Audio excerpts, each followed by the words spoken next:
Hola, ¿cómo están?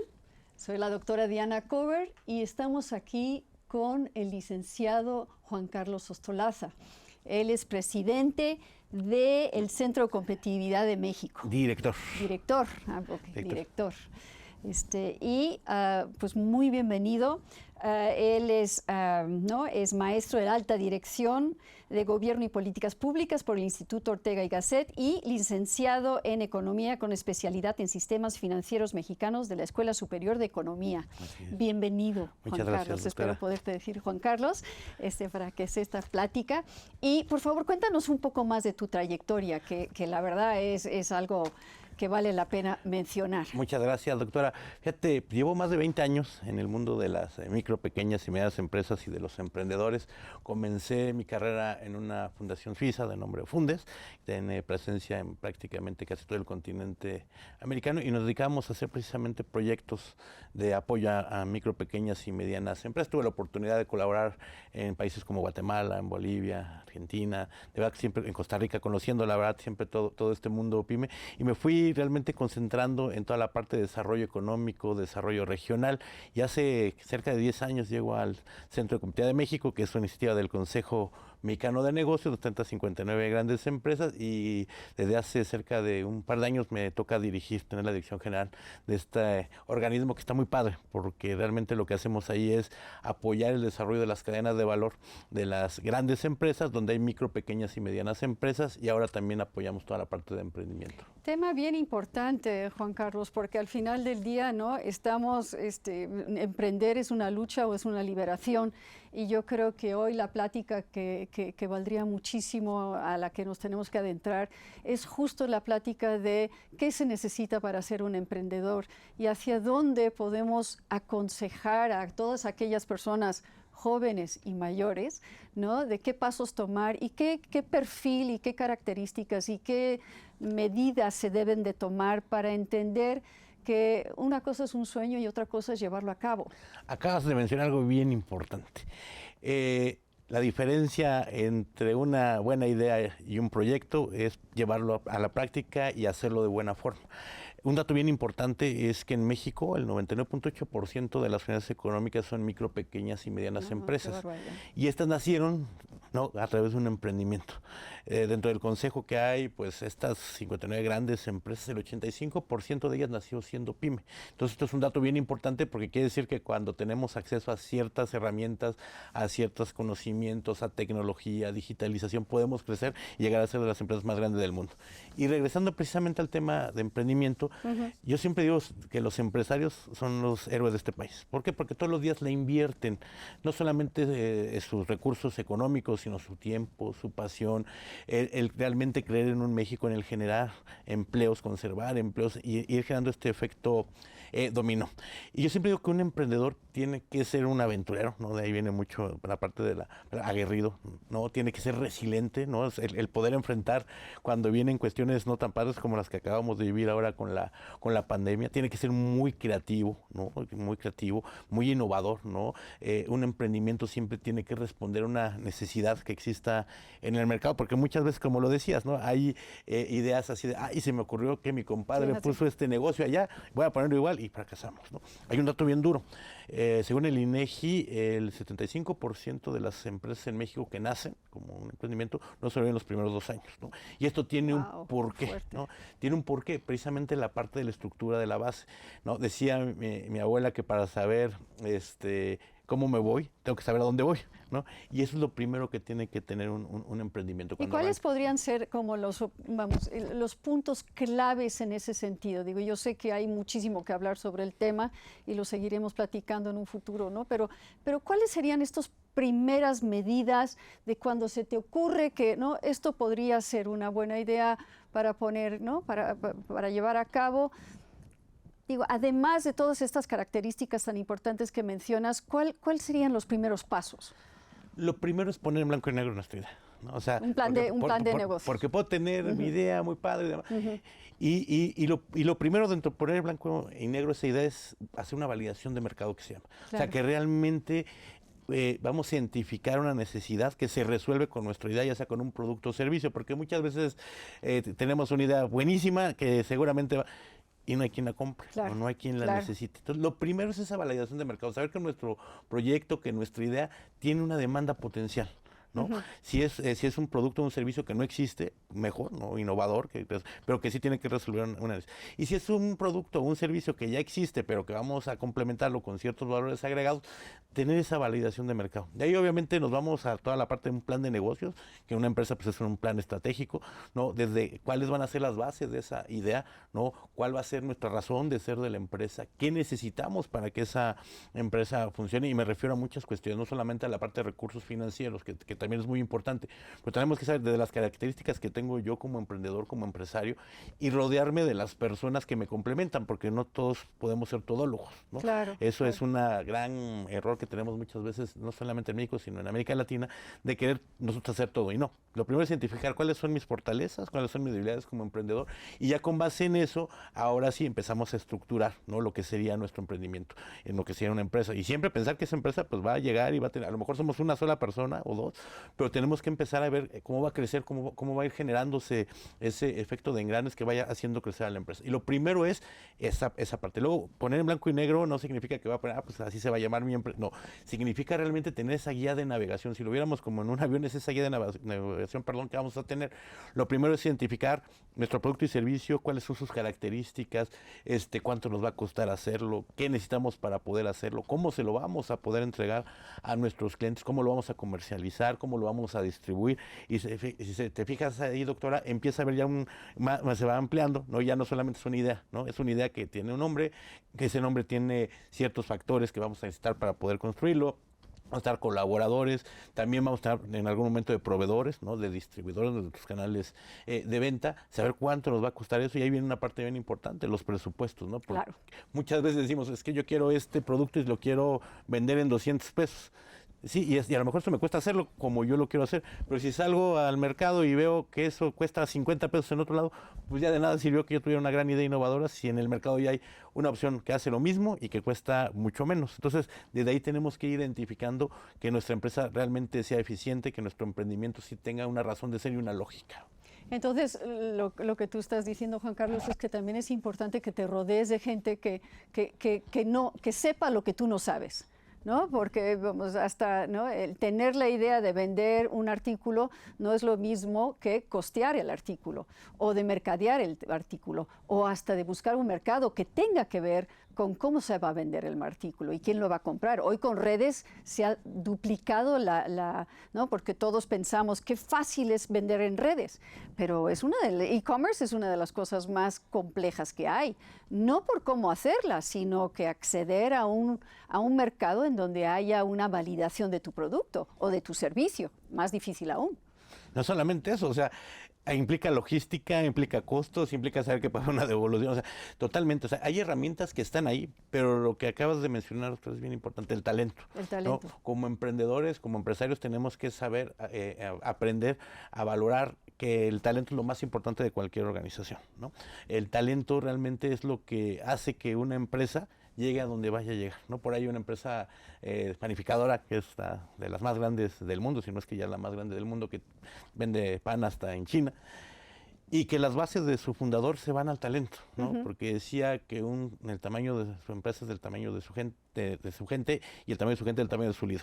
Entonces, realmente ahí volvemos y volteamos que el emprendedor también tiene que aprender a identificar y a valorar principalmente el talento con el que va a contar su emprendimiento, y cuáles son las bases, y la base de trato, de respeto, de que esté en un ambiente confortable, de que realmente se sienta orgulloso de trabajar dentro de esa empresa, de ese emprendimiento. Entonces, ahí regresamos, ¿no? a otra característica del emprendedor, ¿no? Tiene que empezar a identificar ese talento y buscar este tipo de capacidades, ¿no? Regresando a la parte de digitalización, tecnología, redes sociales. Estábamos en una plática hace poquito con gente de una de la segunda cadena de cines a nivel mundial, que orgullosamente mexicana, y mencionaba, ¿no? Cómo ha venido cambiando toda la estructura de redes sociales y cómo puede ser un muy buen canal, ¿no? Para poder hacerlo. Pero mencionabas tú, doctor, algo bien importante. Necesitas a alguien que te ayude a que realmente llegar, porque decimos, pues subo mi producto o mi servicio a una Solito página se vende.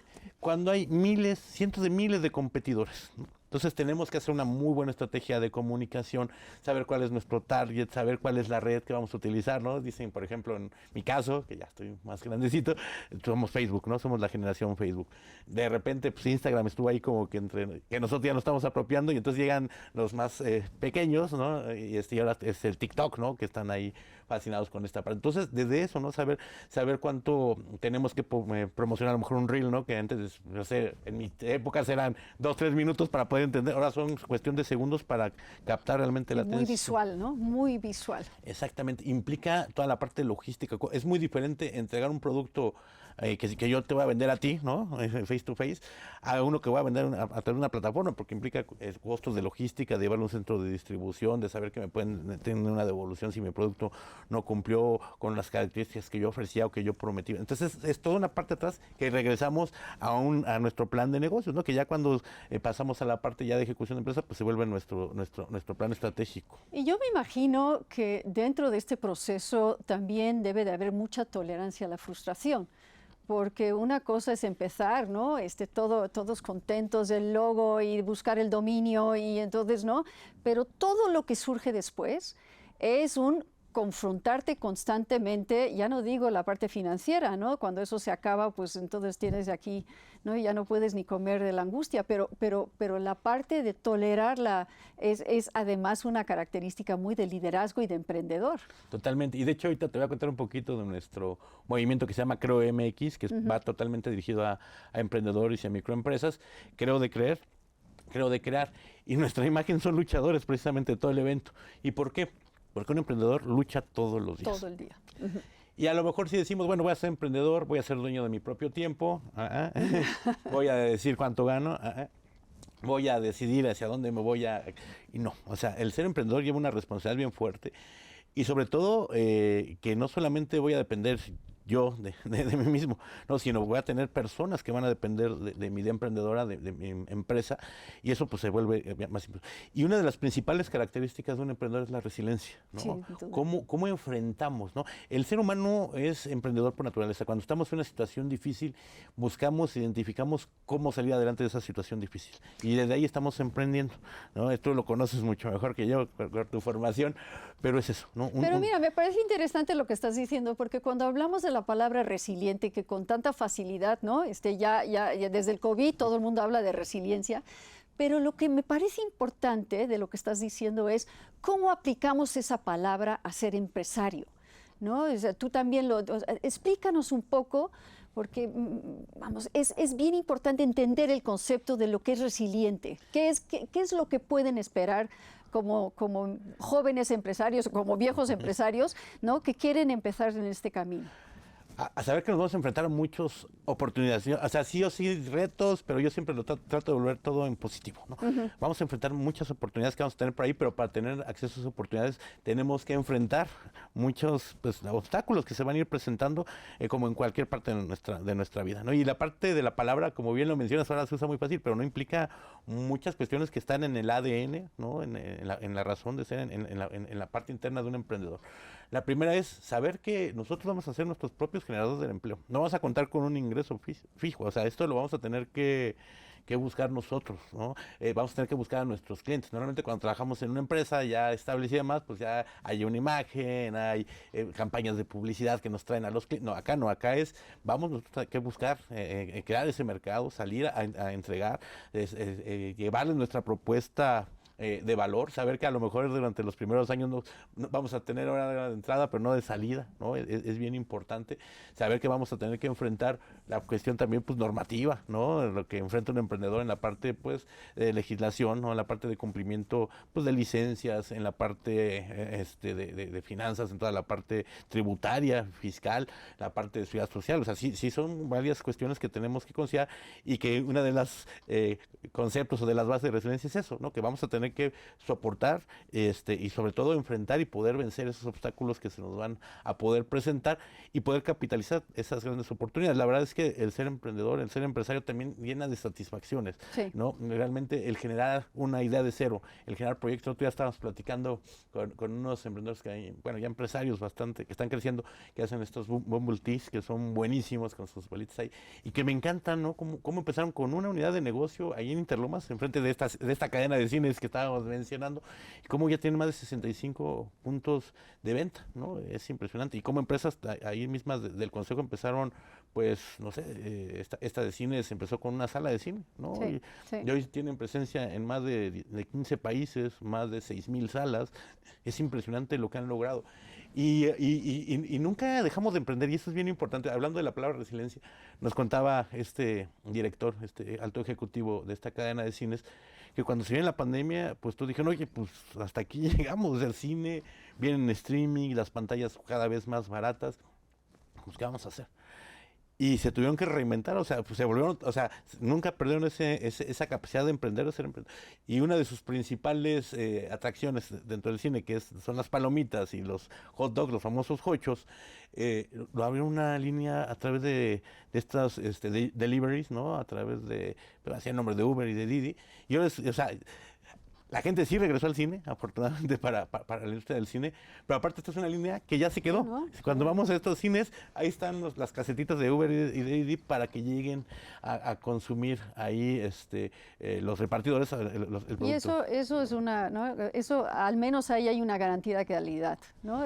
Cuando puedes vender un producto con calidad, ¿no? Aunque haya momentos de crisis, hay una posibilidad que puedes usar para generar. Porque ahorita que hablabas, ¿no? De esto de la resiliencia, me parece también importante que la resiliencia no es nada más, uy, lo voy a, ¿no? Son pasos que voy a poder saltar y voy a vencer y triunfar. No, mucho también son fracasos. La resiliencia, lo que muchas veces no entendemos es que la resiliencia es, sí, al final del día sigues caminando, pero muchas veces muchas veces es porque fracasé 10 veces. Y el fracaso también está en la resiliencia. Yo me acuerdo que cuando trabajaba yo con los israelíes en su centro de trauma en Jerusalén, ellos tenían como en la entrada un árbol inmenso, ¿no? Que estaba como con ramas, y ellos decían, estos son fotos del mismo árbol en donde caían alguna bomba o alguna situación en Gaza, en donde el árbol, ¿sí? Tenía unos trancazos brutales, perdía ramas, ¿no? Pero nunca perdía el tronco. Pero entonces veías cómo el árbol iba creciendo hacia diferentes lugares, pero sobrevivía. Entonces yo cuando pienso en resiliencia, pienso en eso. No es que sea un crecimiento lineal en donde nada pase y en donde voy, ¿no? Triunfando sobre los obstáculos. Es de veras, de repente estás chueco y tienes que volverte a enderezar, ¿no? Totalmente, y para allá iba, ¿no? O sea, imagínate que de repente tengas cerradas todas las salas de cine, ¿no? Sí. Y pues, o sea, me acuerdo mucho de la frase que decía Río, y me encantó, en su presentación pone a la chica del exorcista, ¿no? Así de, ¿no? Miedo, ¿no? Porque y pone ahí una escena de una película de una persona que va cruzando con sus pies en una soga, ¿no? O sea, dice miedo, temor, caos, ¿no? Y exactamente es eso, ¿no? La resiliencia es aprender, o sea, lo importante es aprender esos fracasos y cómo podemos superarlos. Yo creo que lo más importante también de la resiliencia es aprender cómo enfrentar y cómo sobrevivimos a ese fracaso, por qué tuvimos ese fracaso. Yo creo que es importante tomarlo también como parte de ese crecimiento, porque sí, no es solamente ya salí adelante y luego a la primera que se me ocurrió, ¿no? Y eso nos lleva tal vez también a pensar, y yo siempre lo pienso desde entrelineado, ¿no? ¿Qué perfil emocional se necesita para ser una persona que pueda enfrentar la resiliencia? Y ¿no? La parte de que tú hablabas de liderazgo y hablabas ¿no? de cómo tiene que resonar con los demás, con el talento alrededor, y cómo también poder entender cómo reacciona uno frente a la resiliencia, porque si puedes entender lo exterior, pero si no entiendes lo que pasa internamente, pues entonces no hay manera que aprendas de lo que estás viviendo. Totalmente, y yo creo que eso se vuelve un tema bien relevante para el emprendedor, para el empresario. porque también lo platicábamos con estos amigos, por ejemplo, de Bimbo, y a mí se me hace, ya dije, no. No pasa nada. Bien interesante, o sea, y es algo, ¿no? Desde que empezamos nuestro negocio, si nosotros queremos a una persona que sea, una empresa que sea dinámica, pues vamos a tener que contratar personas que sean dinámicas, ¿no? Porque si contratamos personas que sean calladas, que no sean expresivas, pues ¿cómo va a ser nuestra empresa? Así. Pero en cambio, si contratamos a personas que son activas, que son innovadores, que son creativos, nuestra empresa va a tener ese giro. Entonces, por eso es importante la personalidad también y la forma de ser de las personas que van a estar trabajando con nosotros y que también tengan algo de resilientes, ¿no? O sea, no solamente el emprendedor líder, sino también los empleados, ¿no? ¿Cuántas veces, sobre todo los que están pues, luego estamos en atención al cliente, puede haber frustraciones terribles, ¿no? Porque nosotros pensamos que nuestro producto o servicio va a ser lo mejor y cuando nos dicen que no, pues desde ahí empieza ese trauma, ¿no? ¿Por qué no? Si cuando yo lo estaba probando, cuando hice mis pocos grupos, funcionaba muy bien. Y cuando llegamos a ese punto, pues tenemos esa frustración. Cuando se viene una alza en el tipo de cambio, por ejemplo, ¿no? O ya teníamos todo bien planeado, teníamos ya nuestras compras hechas y viene una cuestión externa que nos mueve y nos mueve el piso, ¿no? O sea, Sí, ¿no? lo que se presentó con lo de la pandemia, yo creo que nadie, ¿no? Estamos hablando de empresas muy grandes, micro, pequeñas, medianas, nadie estábamos preparados para lo que se venía. Y un dato bien importante, doctora, se murieron más de 1.600.000 empresas, digo, crecieron 1.200.000, o sea, ya se está prácticamente neteando, pero fue un golpe muy fuerte. Ahora, ¿cuál es la ventaja de un emprendimiento, de una micro, pequeña y mediana empresa contra una grande? Su facilidad para reaccionar de manera mucho más rápida Claro, a lo claro, eso es una gran verdad. Exactamente. Y esto también depende mucho de las características del emprendedor, pero normalmente el emprendedor, el empresario es muy ágil para la toma de decisiones, identifica dónde haya esa oportunidad y por eso normalmente salen a flote, ¿no? Y yo nunca me dejo, vamos, yo no soy mexicana, pero yo nunca me dejo de sorprender de cómo en México, ¿no? Hay un espíritu de emprendurismo, ¿no? Brutal, se ve todos los días en todos los rincones de la ciudad y en todas las calles y en todos, ¿no? La señora, el señor, durante, vamos, esta cadena de restaurantes que durante la pandemia empezó a vender en la calle, me pareció increíble y buenos productos, ¿no? No, ya, ¿no? Uno puede encontrar buenos productos en la calle. ¿Cómo contribuyen los pymes a la ciudad, al país México, a las familias mexicanas? Tú que estás en esto del Centro de Competitividad de México. De entrada, doctora, son el principal generador de empleo. 8 de cada 10 empleos las generan las empresas, ¿no? Las micro, las pequeñas y las medianas, también las grandes. Y de esos 8 de cada 10 empleos, 7 lo generan las micro, las pequeñas y las medianas. Entonces, de ahí su importancia. Aportan cerca del 50% del Producto Interno Bruto, desde todo lo que se produce las pymes generan, las MIPYMES, porque realmente son micro, pequeñas, generan este 50% del Producto Interno Bruto, son generadoras de estabilidad social también, son generadoras de bienestar, ¿no? De impacto social. Y yo siempre digo que debe haber una comunión de trabajo entre las grandes empresas, que es lo que hacemos nosotros desde el Centro de Competitividad de México con las micro, pequeñas y medianas. ¿Y por qué es importante esto? Cuando una empresa llega a una comunidad, realmente empieza a generar un desarrollo económico, empieza a generar que le compran a otros micro, pequeñas y medianas empresas, uniformes, servicios, seguridad, papelería, Claro. todo, y se va generando este gran impacto y este efecto dominó que yo siempre digo, y de ahí la importancia de las micro, pequeñas y medianas empresas. Realmente son la base de cualquier economía, no solamente en México, sino en el mundo, tanto que de ahí que hay un día, el 27 de junio, que es el Día Internacional de la Micro, Pequeña y Mediana Empresa, que es un día decretado por la ONU en su Asamblea General, y yo creo que realmente pues son la base no solamente económica, sino social de este país. Como último, ¿no? Desde tu experiencia, desde tu expertise y ¿no? Con todo este conocimiento que tú tienes, ¿cuál sería como una última recomendación para aquellos que están o en el proceso, en la lucha, o los que están por iniciar esta lucha? Que nunca dejen de creer, Nunca dejen de creer. nunca dejen de soñar, pero ese creer, ese soñar, lo lleven a la práctica, lo pongan en blanco y negro, tengan una disciplina, se lleguen de los conocimientos necesarios, de las herramientas. Voy a hacer mi comercial bien rápido. Tenemos nuestro evento Creo MX, 8, 9 y 10 de noviembre en este año. Hay que participar. Y realmente pues ahí tenemos todas esas herramientas, todo este tipo de cuestiones, porque sí, lo más importante es creer en nosotros mismos, creer que nuestro emprendimiento va a tener ese éxito, pero también llevarlo a la práctica, ¿no? La diferencia entre el éxito y el fracaso es un buen plan de acción y llevarlo a cabo. Eso me parece bien importante. Además, me gustaría como además añadir que, y creo que lo has dicho porque creo que ustedes hacen un gran trabajo en la capacitación, no tenerle miedo a la ignorancia, ¿no? Nadie nace sabiendo. En la lucha vas aprendiendo, hay centros como el tuyo que capacitan, que ayudan, que asesoran.